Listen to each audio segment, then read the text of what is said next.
Welcome to What I Eat in a Day as a book reviewer trying to hit her monthly reading goals. Starting with breakfast, I have an egg sandwich with spinach and avocado and black grapes. Next, I have my coffee in my mug that reminds me that I'm a mother, and though I do what I can to carve out reading time for myself, I will spend most of my day reading this one Llama Llama book at least 30 times to my son. Look at this decrepit piece of cardboard that has become so essential to the function of my daily life. As you can see, my son doesn't share my philosophy on book care. He has ripped it in half, so he taped it back together with duct tape. He's ripped off nearly every single flap in this book, and the last page is caked with yogurt and applesauce because he loves to give himself kisses while he snacks and reads. Now, I'm already behind on my reading, so for lunch I reheated some soup.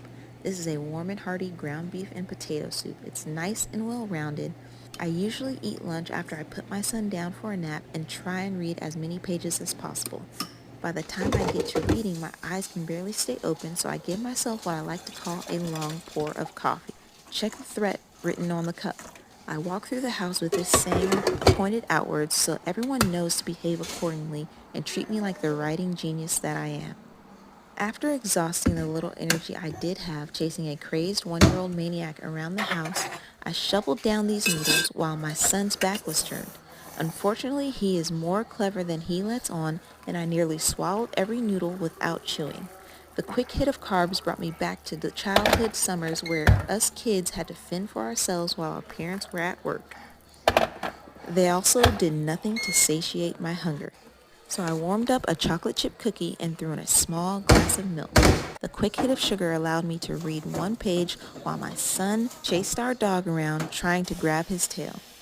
It's late in the day and I can barely keep my eyes open, so I pour my third cup of coffee into my mug that reminds me that I'm an author with a writing deadline, and not to spend all my free time admiring someone else's work and put fingers to keyboard on my own. For those interested, my book is called The Call of the Serpent, available on Amazon. To end the night after my failed caffeine hit, I warm up 2 more cookies to fill up the ever-growing gap between me and a quality night's rest.